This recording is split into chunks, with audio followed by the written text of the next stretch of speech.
From the beginning, private prisons in the U.S. were sold as a panacea by folks who really sounded like prison reformers. The antiquated U.S. prison system was plagued from coast to coast with overcrowding and substandard conditions. And in 1984, before he secured even one contract to run a private prison, Wackenhut Corrections CEO George Zoley, still heading that corporation, pledged that his company would never tolerate inordinate turnover, improper treatment of prisoners, or bad food.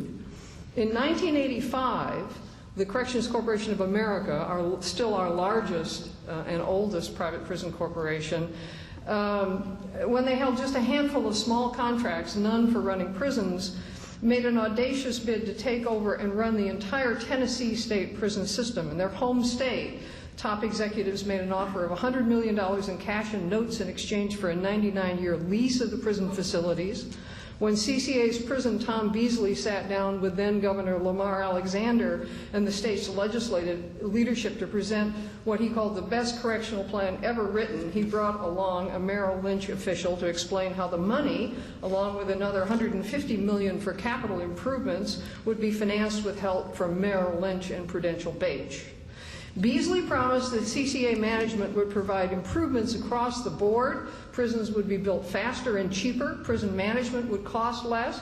Prison guards would earn higher pay. Prisoners would get better living conditions, improved program services. All of them who were able-bodied would work or study 40 hours a week. And with private financing, CCA would bring to the table, legislators could avoid voting a tax increase. Within 5 years, CCA would be realizing a comfortable profit margin, and Tennessee's prisons would be the best in the nation. Well, luckily, CCA's bid to take over their entire home state prison system, although it won support from the governor, whose wife was an initial stockholder in the firm's startup, but the scheme sparked immediate criticism in other quarters. The Tennessee Attorney General expressed his misgivings about delegating such a wide span of state authority to a private contractor.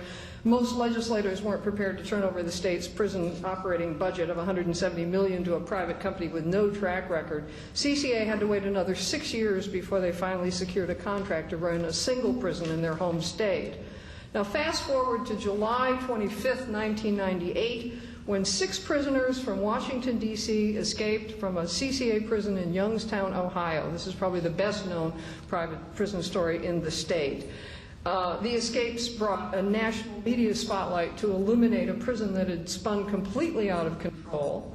When Youngstown citizens learned that the perimeter security system had completely malfunctioned, that the motion detectors and the surveillance cameras failed to alert authorities of the escape, they began to wonder what other dangers CCA had brought to their community.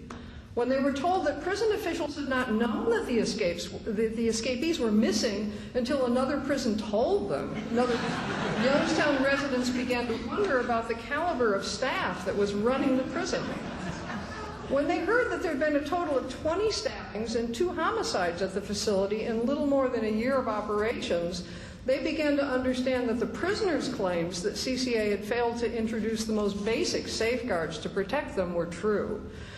When they were informed that 5 of the escapees were convicted fairly recently of murder, they realized CCA had failed to screen out maximum security prisoners in what they had been assured by the company was only a medium security prison. And after Governor Voinovich assured them that the prison would be closed down, they learned that he lacked the legal power to do this. The lessons from this experience were abundantly clear, and yet they seem to have been lost somewhere in the halls of CCA headquarters in Nashville. Because last year, another audit of a CCA prison, this one located in Florence, Arizona, read like a Youngstown just waiting to happen. The Florence Correctional Center holds almost 600 male prisoners from Hawaii, this is in Florence, Arizona, along with a number of women detained by the INS.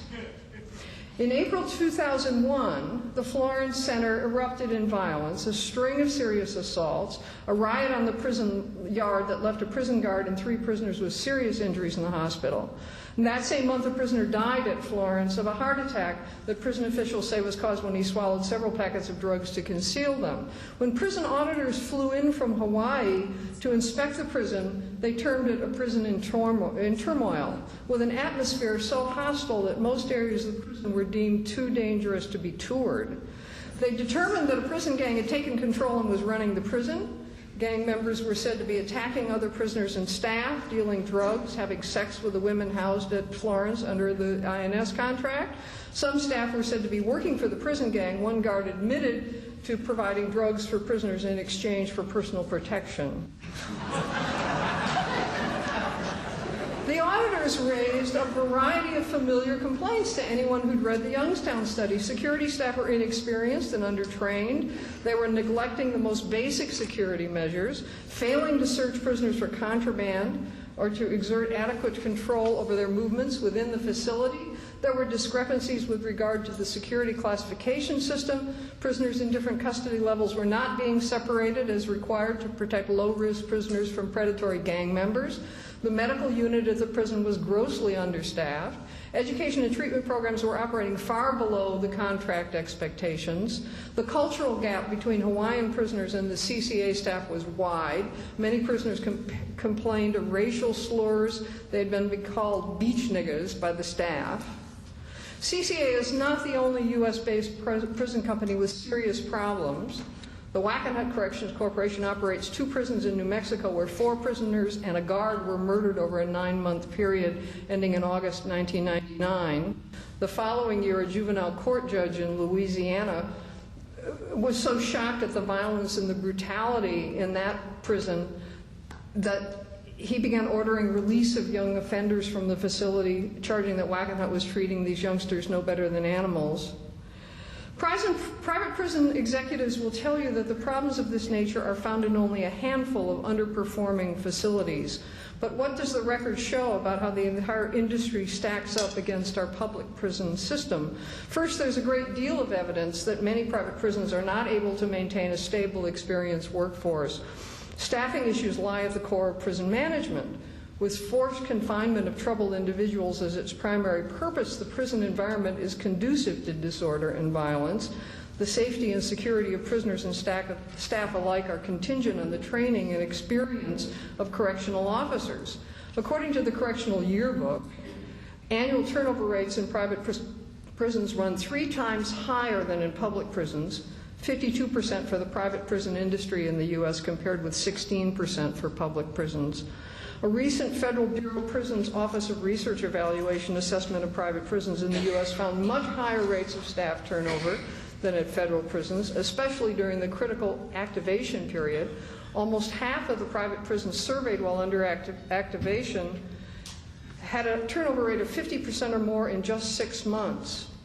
A major element that affects staff turnover, of course, is compensation. Entry-level salaries for correctional officers at a state jail facility, Wackenhut, opened in Austin in 1997, were just $8 an hour, considerably less than was being offered by supermarkets and fast food restaurants at the time. Wackenhut was still offering last year a starting salary of $8 an hour in Arkansas compared to $10.11 an hour at state-operated prisons in that state.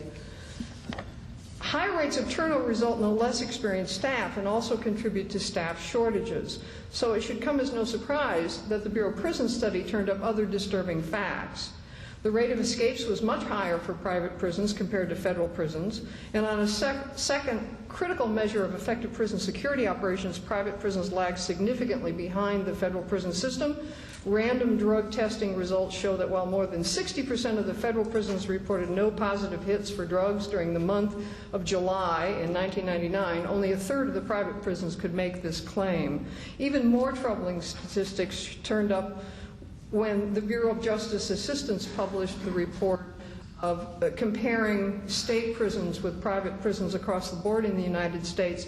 Jim Austin, a professor at Georgetown University, compared data on violent incidents provided by private prison managers with data from public prisons surveyed by BJS.